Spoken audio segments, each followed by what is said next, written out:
اليوم أحل لكم الطيبات وطعام الذين أوتوا الكتاب حل لكم وطعامكم حل لهم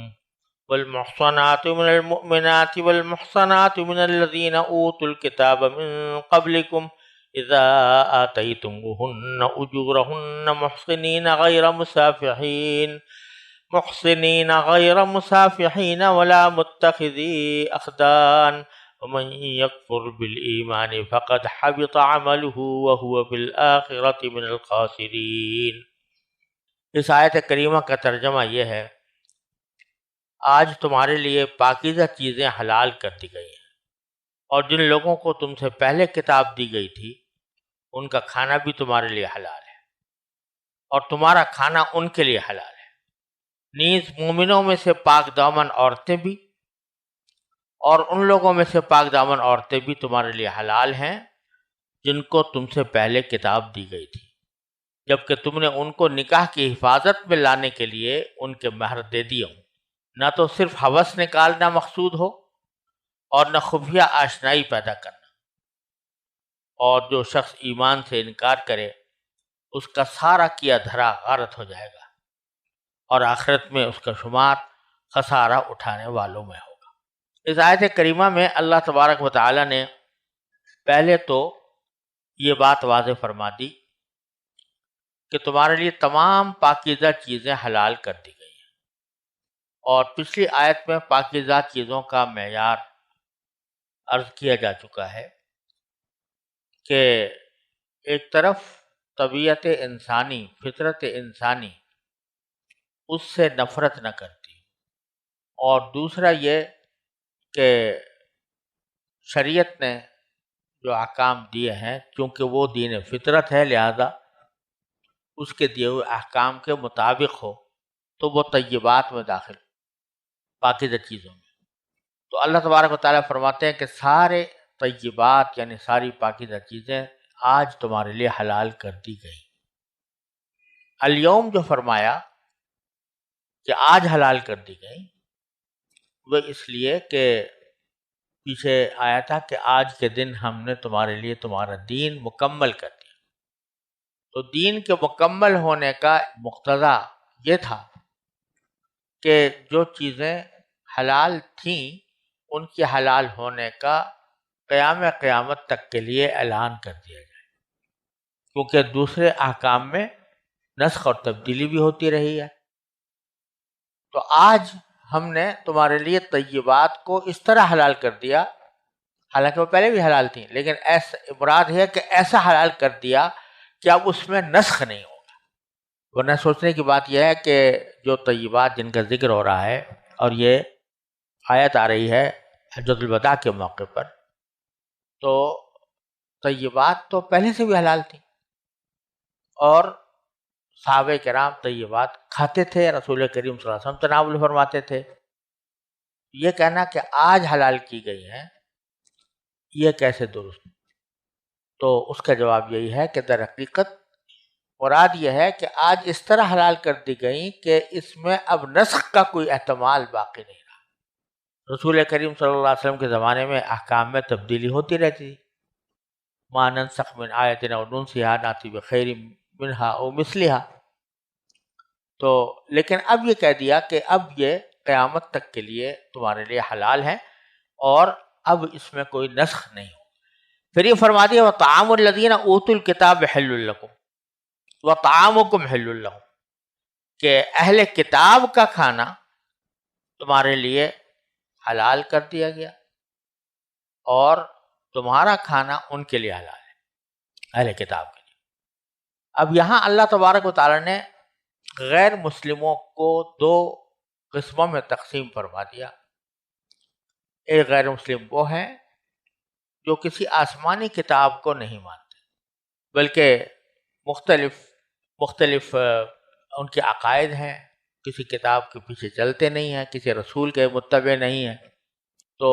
ایک تو وہ ہیں جیسے بت پرست لوگ ہیں، لیکن جو حضرات کسی آسمانی کتاب کے قائل ہیں، جیسے کہ عیسائی انجیل کو مانتے ہیں اور تورات کو بھی مانتے ہیں، اور یہودی تورات کو مانتے ہیں، تو ان کو اہل کتاب کہا گیا۔ ان کے کھانے کو یعنی ان کے ذبیحے کو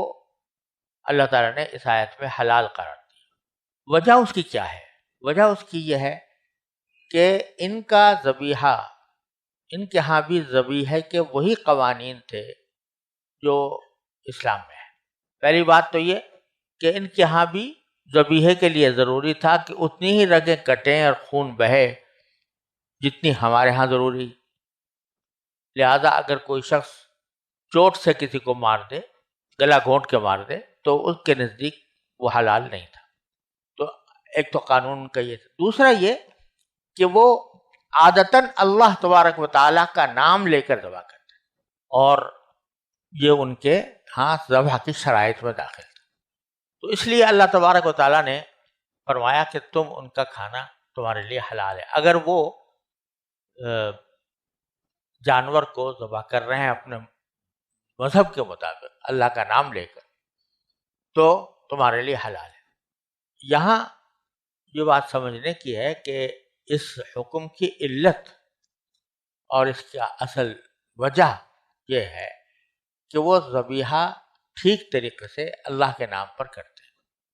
اور وہی شرائط ملحوظ رکھتے ہیں جو اسلام میں ہے۔ یہودی حضرات جو ہیں وہ تو اب تک بھی اسی روش پر قائم ہیں، یعنی یہ کہ وہ ان کے ہاں ضروری ہے کہ گلا کاٹا جائے، رگیں کٹیں، اور وہ اپنے دانش میں اللہ تعالیٰ کا جو نام ہے وہ لیتے ہیں۔ اب ان کے ہاں اللہ تعالیٰ کو یہوہ کہتے ہیں تو وہ یہوہ کا نام لے لیتے ہیں، لیکن مراد اس سے اللہ تبارک و تعالیٰ ہی۔ اس لیے ان کے ذبیحے کو آج بھی حلال ہونے کا ان کے بارے میں فتویٰ ہے، الا یہ کہ کسی یہودی گروپ کے بارے میں یہ پتہ چل جائے کہ وہ ان شرائط کی پابندی نہیں کرتا، تو پھر اس کا حکم ظاہر الگ ہوگا، وہ ایک شاذ صورتحال ہے۔ لیکن عام صورتحال میں ان کے ذبیحے کو حلال سمجھا جاتا ہے، جس کو وہ کوشر کہتے ہیں۔ لیکن عیسائیوں میں وہ طریقہ اب بدل گیا، یعنی ان کے مذہب کے حساب سے جو شروع میں شرائط تھیں اب وہ شرائط نرم پڑ گئی۔ اس میں یہ بھی ضروری نہیں ہے کہ چاروں رگیں کٹے، اور یہ بھی ضروری نہیں ہے کہ اللہ کا نام لیا جائے۔ تو چونکہ یہاں پر جس کھانے کو اہل کتاب کا حلال کیا گیا تھا اس کی وجہ یہ تھی کہ وہ اللہ کا نام لے کے ذبح کرتے تھے، اور اب انہوں نے وہ کام چھوڑ دیا۔ تو جیسے مثال کے طور پر اگر مسلمان جان بوجھ کر اللہ کا نام نہ لے، اللہ کا نام جان بوجھ کے چھوڑ دے، تو باوجود اس کے کہ وہ مسلمان کا ذبیحہ حلال نہیں ہوگا۔ اسی طرح اگر اہل کتاب میں سے کوئی شخص جان بوجھ کر اللہ کا نام چھوڑ دے تو وہ بھی حلال نہیں ہوگا۔ یہیں سے اس مغالطے کا جواب نکل سکتا ہے جو آج کل بعض حضرات کے دل میں پیدا ہو گیا ہے۔ وہ یہ کہ یہ کہا گیا کہ اہل کتاب کا کھانا تمہارے لیے حلال ہے، تو اہل کتاب جس طرح بھی ذبح کرے اس میں ان کے طریقہ ذبح پر کوئی پابندی نہیں ہے، جیسے بھی ذبح کرے وہ حلال ہو جائے گا۔ اگر یہ عموم لیا جائے تو اس کا معنی یہ ہے کہ کتابی شخص یعنی کوئی یہودی ہے نصرانی اگر چوٹ مار کر ذبح کرے یا گلا گھونٹ کے ذبح کرے تو وہ بھی حلال ہو، اور اللہ کا نام نہ لے تو بھی حلال ہو۔ اب ذرا ایک تصور کیجئے، ایک مسلمان ہے،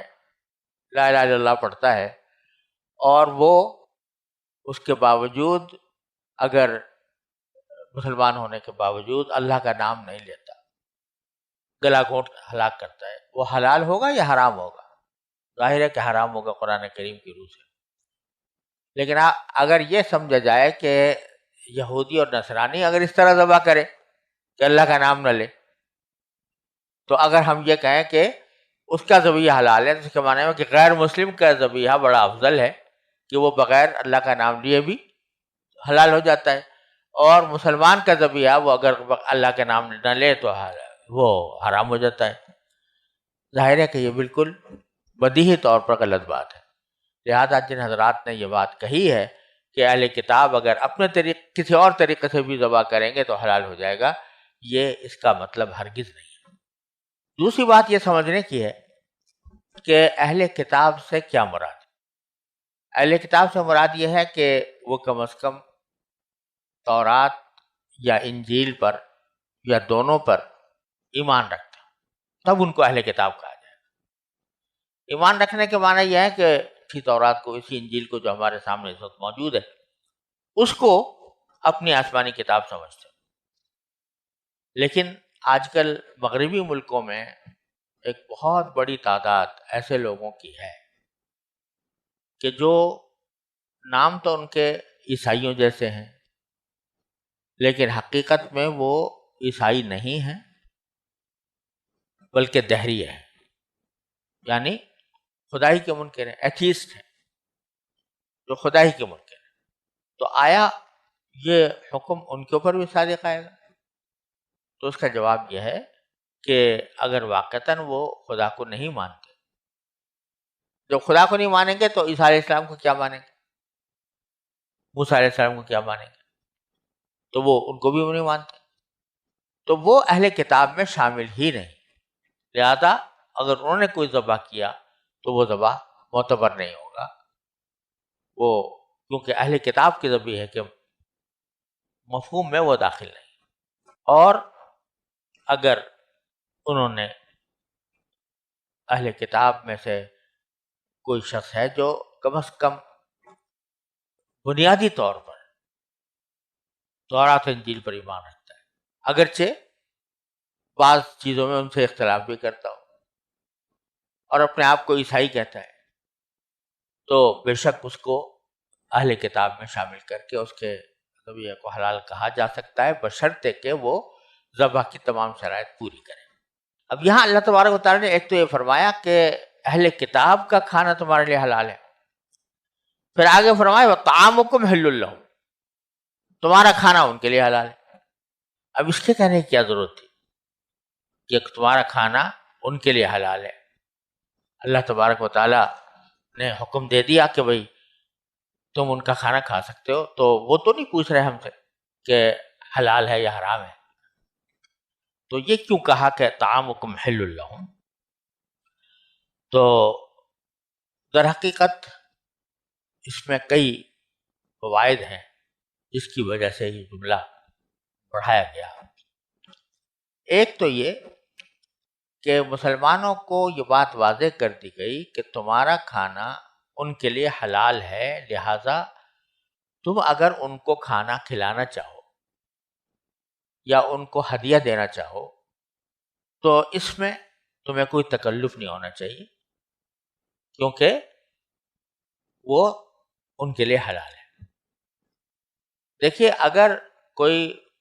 چیز اہل کتاب کے لیے حرام ہو، مثلا منخنقہ مقوضہ، گلا گھٹا ہوا جانور یا چوٹ سے مارا ہوا جانور، وہ اگر حرام ہو تو کسی مسلمان کے لیے جائز نہیں ہے کہ وہ اس کو پیش کرے، اس کو اگر چاہے وہ اپنے مذہب میں جائز سمجھتے ہو، وہ اپنے مذہب میں جائز سمجھتے ہیں، لیکن آپ کے لیے، ایک مسلمان کے لیے جائز نہیں ہے کہ اس کو ہدیے میں، دعوت میں وہ کھانا پیش کرے جو ہمارے مذہب کے لحاظ سے جائز نہیں ہے، چاہے اس کے مذہب میں جائز۔ ہمارا کام یہ نہیں ہے کہ ہم اس کو ایسا گوشت پیش کریں جو ہمارے نزدیک ناجائز۔ تو اللہ تعالیٰ نے یہاں فرما دیا کہ چونکہ تمہارا ذبیحہ ان کے لیے حلال ہے، لہذا اگر تم ان کو اپنے طرف سے اپنا ذبیحہ ان کو کھلاؤ تو تمہارے اوپر کوئی حرج نہیں ہے۔ تو ایک تو اس کی وجہ یہ ہے۔ دوسری وجہ یہ ہے کہ ابھی آگے آنے والا ہے کہ اہل کتاب کی خواتین تمہارے لیے حلال ہیں، اہل کتاب کی عورتیں تمہارے لیے حلال ہیں۔ کیا معنی؟ تم ان سے نکاح کر سکتے۔ تو لیکن یہاں پر یہ تو یہ کہہ دیا کہ یہ حلت دو طرفہ ہے، یعنی ان کا کھانا تمہارے لیے حلال، تمہارا کھانا ان کے لیے حلال۔ آگے جو عورتوں کا معاملہ آ رہا ہے وہاں یہ قصہ نہیں ہے، وہاں دو طرفہ نہیں ہے۔ ان کی عورتیں تمہارے لیے حلال ہیں لیکن تمہاری عورتیں ان کے لیے حلال نہیں ہیں۔ تو تقابل کر کے ادھر بتا دیا کہ ذبیحہ کے اندر تو یہ بات ہے کہ تمہارا دو طرفہ حلت ہے، لیکن عورتوں کے بارے میں یہ دو طرفہ کارروائی نہیں ہے. تو اس طرح اس لیے اس کا یہ فائدہ فرمایا گیا.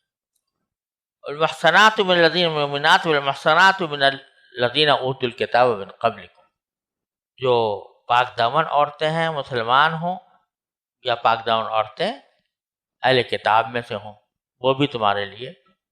جائز ہے. تو یہاں فرما دیا کہ اہل کتاب کی خواتین سے تمہارا نکاح جائز ہے، اور یہ حکم قرآن کریم کے دروازے ہو گیا. لیکن جتنی بھی حلال چیزیں ہیں یا مباح چیزیں ہیں وہ اسی وقت تک مباح رہتی ہیں جب تک کہ ان سے کوئی خرابی لازم نہ آئے، اور اگر خرابی لازم آنے لگے تو پھر اس صورت میں مباح تو اپنی جگہ مباح ہے، لیکن اس خرابی کی وجہ سے اس سے روک دیا جاتا ہے. تو اگرچہ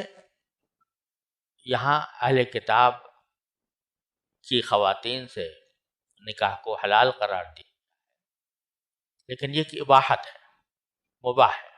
اور ابتدائی زمانوں میں نبی کریم سرورت عالم صلی اللہ علیہ وسلم کے عہد مبارک میں، شروع میں